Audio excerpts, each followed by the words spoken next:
Are you tired of using those tiny primed gift cards that get lost all the time to practice your painting techniques on? Do you hate it when you have to sacrifice your expensive models to test a new color scheme? Whoa. Or that you have to start painting all over again just because it turned out you didn't load your dry brush correctly? Now all these problems are fixed with Stevie's custom texture palette. Stevie's custom texture palette has textures, and it is a palette. Trying new techniques and test out color schemes will never be the same.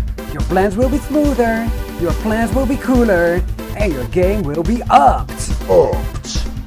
And it even looks like an archaeological digging site. Stevie's custom texture palette. It's the palette with texture.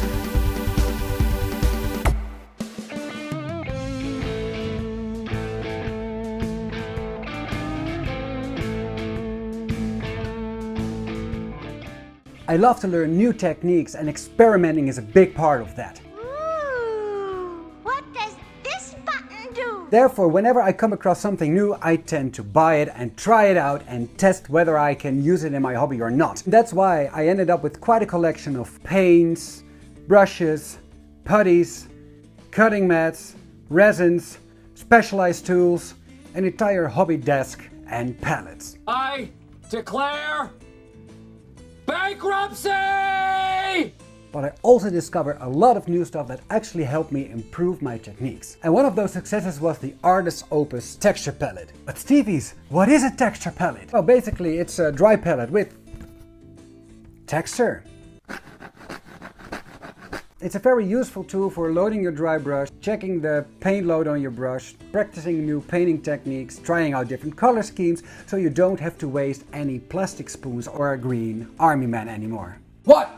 Seriously, don't paint spoons or green army man. But Stevie's, you hardly use that one. I've got two. And I came across this great video of MS Paints the other day in which he built his own dry box, which is basically a box filled with different terrain textures on which you can try your dry brushing. And since I'm not that much of a terrain builder and I like to paint dinosaurs and dinosaur-like creatures, I thought, let's try something different. Since I got two of these texture palettes, I could transform one into something else. I made a small prototype out of a spare piece of MDF and some leftover putty textures which I made for my Which Putty is the Best video. You can find the link over there. And I used it a lot actually. I used it for blending, I used it for dry brushing, I used it for checking color combinations, trying out new paints and stuff like that. And I absolutely loved it. So I wanted to make a bigger one, which I did. I started making some more skin textures, which I will encounter in my future painting projects. I heat up some blue stuff in some boiling water and I make a mold of different dinosaur-like skins. When I fill the molds with any kind of putty, I make a literal copy of the skin. I use these as textures for my palette and I'll fill the gaps with sand. I filmed making the texture palette and I talk you through the steps. So if you notice the change in style, now you know why that is. We're going to build. So now for the gluing part of our custom texture palette. I decided to use the back because the front has all this paint on it and I'm not sure how the glue will adhere to it. Well, I know the glue will adhere to it. That might be a weak point. So I decided to use the back. I'm just using a super glue. I decided to not only make texture but also use these flat surfaces so I can practice some painting techniques. I made a lot of different designs and I came out to this one design that I really liked. So that's the one that I'm going to glue now. So wish me luck. We're going in. I start with the gift cards. I used gift cards a lot already. I just primed them. They're a very nice smooth surface. And you can use them for everything to test certain painting techniques or stuff like that. So when I was thinking about my own custom palettes, these gift cards just had to be part of it. Any glue that you spill leaves this nasty texture. But hey, this is going to be a texture palette anyhow. Don't want them on my gift cards because those are meant to be very, very smooth. It's almost out of juice. Squeeze the last bit out. As we say in Dutch, ons bin zuinig. Is it okay to mix different kinds of glue? Not that getting some kind of explosion. chemical reaction of some sort.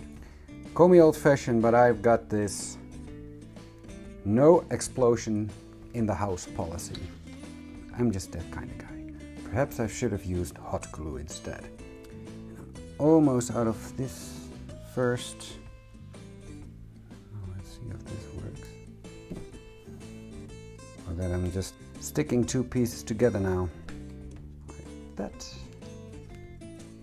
Bam! And this one, it all fits. Boy, that movie didn't age well, by the way. Didn't age well at all. Let me give you some advice, bastard. Try not to glue yourself to any piece of the texture palette. That's just a pro tip that I give you.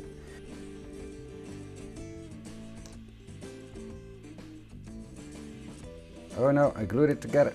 Oh, oh yes, okay. Potential disaster. Put that there. I get stuck.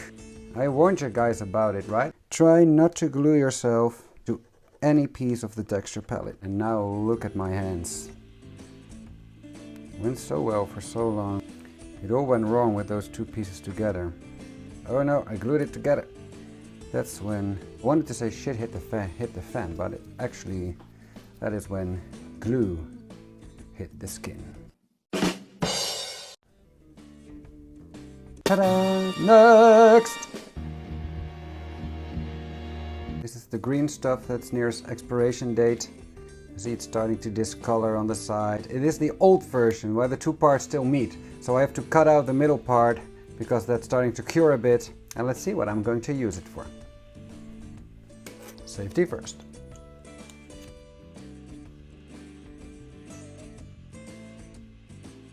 Very boring minutes later. Hard work. Okay, what am I going to do with this? You might ask. I ask that myself sometimes. Now I want to make a little ridge here that will prevent my brushes from rolling off the table.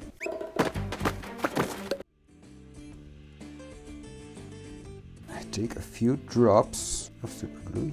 Yes, I've learned. Oh no, I glued it together. I put the green stuff snake over there. It's more of a worm. Wet it, of course, otherwise you get some sticky problems. And I take a brush, just some indentations, like that.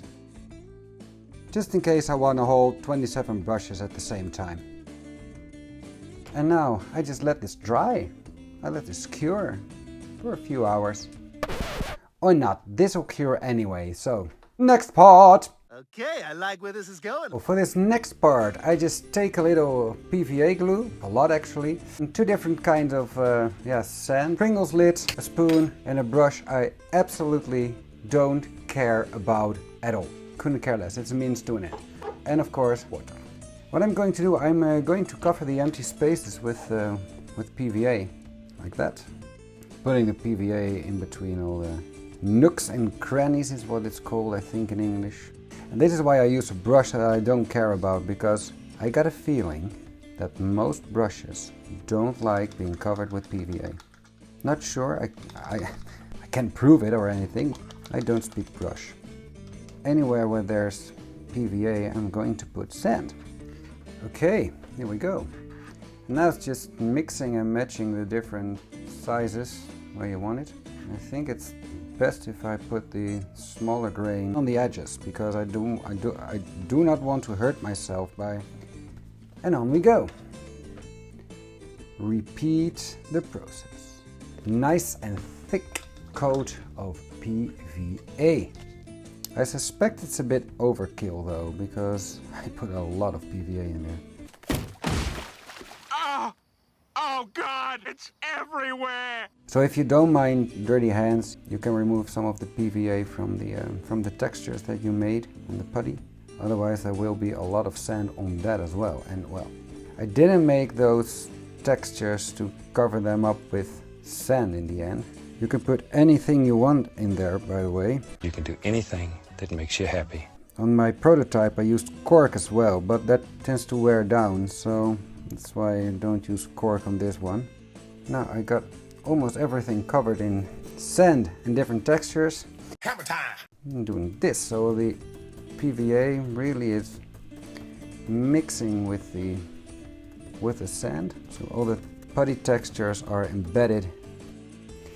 And I let that cure for a few minutes now. A little longer than a few minutes later. Ooh. Yes, it sticks. Next step that I'm going to do, removing the excess of sand from the textures now, because after the next step, pretty much what's on there will stay on there. See, it really starts to dry already, so the brush doesn't work anymore. Just use my patented FFF technique. Fixing a fuck up with a finger. I use it on my painting as well. Later that same evening. And it's really starting to dry already, so I started the next step. I watered down some PVA. I've got this snow, but it's very fine grade. Put it wherever I like, and you see it flow into the crevices. And now all I have to do is sprinkle it all over the texture palette. It really soaks in the watered down PVA. The textures are really embedded into the soil. Soon after. Annoying sound in 3, 2, 1.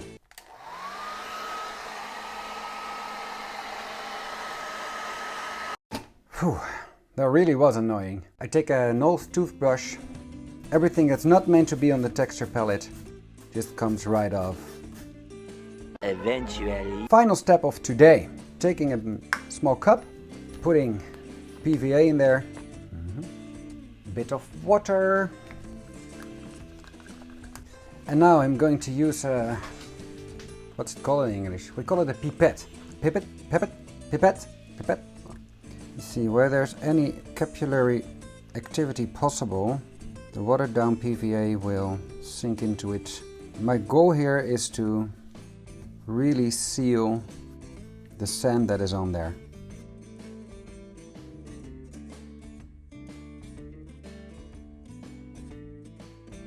I let it fully cure overnight. I let the PVA dry. I let the green stuff cure. Next step will be tomorrow. Tomorrow. So it's the next day and let's check my texture palette. Yeah, that is nice and dry. As you can see, the sand is really sealed in by the thin down PVA and it is on there. Look. So it's nice and sealed. Next step will be priming. I'm not sure if I'll be having time for that today because I'm on my way to work now, so that's why I shoot in this quick and easy vloggy kind of style. Sorry for that, but I'll see you in a few seconds when I prime this thing. Yeah.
And there you have it. Now you know how I made my own texture palette. I hope you liked the video and I hope to see you in the next one. Until then, have fun guys. Bye bye Joes. Bye bye. Stevie's custom texture palette. It's the palette with texture. Is dat niet aan het filmen? Blijf erop filmen.